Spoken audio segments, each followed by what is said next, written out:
Halo, saya Aprian Marvin Togo dengan NIM akhir 004 dengan judul Undang-Undang Dasar 1945 sebagai Konstitusi Negara. Di video ini saya akan menjelaskan tentang Undang-Undang Dasar 1945 sebagai Konstitusi Negara Indonesia. Konstitusi bisa dibilang sebagai aturan dasar tertinggi yang menjadi pedoman dalam mengatur pemerintahan negara. Jadi, semua hukum dan peraturan di Indonesia harus sesuai dengan Undang-Undang Dasar 1945 karena Undang-Undang Dasar adalah fondasi utama hukum negara. Yang kedua, kedudukan Undang-Undang Dasar 1945. Undang-Undang Dasar 1945 punya kedudukan yang sangat penting, yaitu sebagai hukum dasar tertulis. Artinya, Undang-Undang Dasar menjadi dasar dari semua peraturan perundang-undangan di Indonesia. Undang-Undang Dasar 1945 juga memuat nilai-nilai dasar bangsa seperti nilai religius, menjamin kebebasan beragama, misalnya setiap orang bebas beribadah sesuai keyakinannya. Dan yang kedua, nilai kemanusiaan, menghargai hak asasi manusia dan keadilan. Yang ketiga, nilai persatuan, menegaskan bahwa Indonesia adalah satu kesatuan yaitu NKRI. Yang keempat, nilai kerakyatan, artinya pemerintah dijalankan oleh rakyat dan untuk rakyat. Yang kelima, nilai keadilan, yaitu keadilan sosial bagi seluruh rakyat Indonesia. Dan yang ketiga, hukum dasar tertulis dan tidak tertulis. Hukum dasar kita ada dua. Yang pertama, hukum dasar tertulis, yaitu Undang-Undang Dasar 1945. Yang kedua, hukum tidak tertulis, yang disebut konvensi.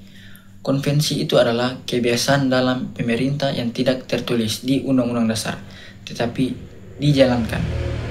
Contohnya, pidato kenegaraan Presiden setiap tanggal 16 Agustus di depan DPR itu bukan aturan tertulis, tetapi sudah menjadi tradisi negara.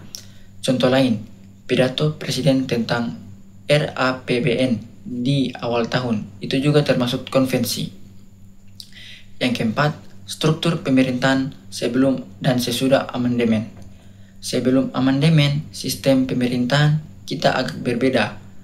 Dulu presiden dipilih oleh MPR dan MPR dianggap sebagai lembaga tertinggi.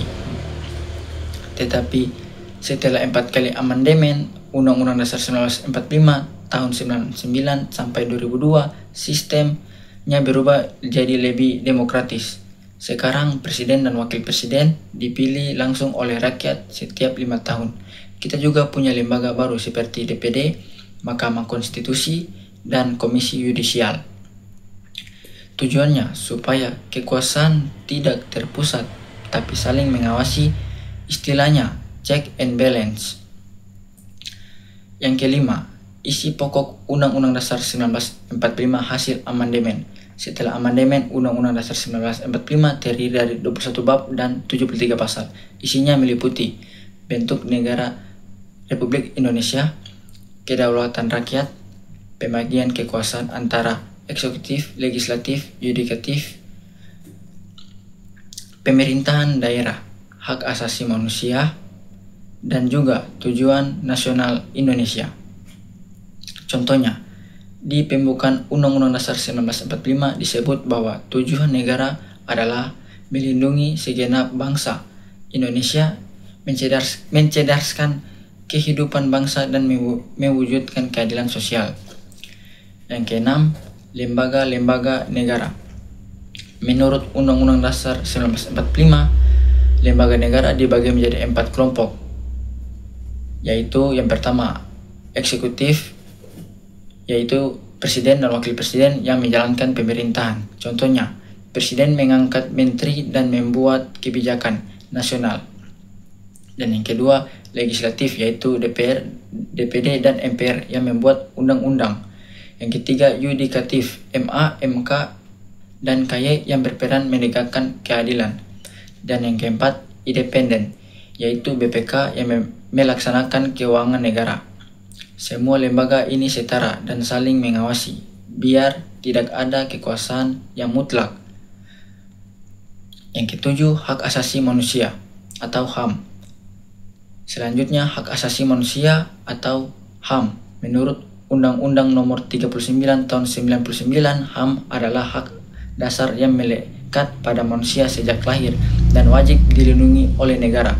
Contohnya, hak hidup, tidak boleh ada pembunuhan sewenang-wenang, hak kebebasan beragama dan berpendapat, hak atas pendidikan, hak atas pekerjaan dan kesejahteraan yang layak, hak perempuan dan anak untuk melindungi dari kekerasan. Tapi perlu ingat, HAM juga ada batasnya. Pasal 28J Undang-Undang Dasar 1945 mengatakan bahwa setiap orang wajib menghormati hak orang lain dan menaati nilai-nilai moral, agama, serta ketertiban umum. Artinya, kita bebas berpendapat tapi tidak boleh menghina atau menyebarkan kebencian. Yang ke-8, penutup. Jadi kesimpulannya, Undang-Undang Dasar 1945 adalah dasar dari seluruh rakyat dan sistem pemerintahan di Indonesia. Setelah amandemen, sistem kita jadi lebih demokratis dan berkeadilan. Semua lembaga negara saling mengawasi dan hak asasi manusia dijamin oleh Undang-Undang Dasar.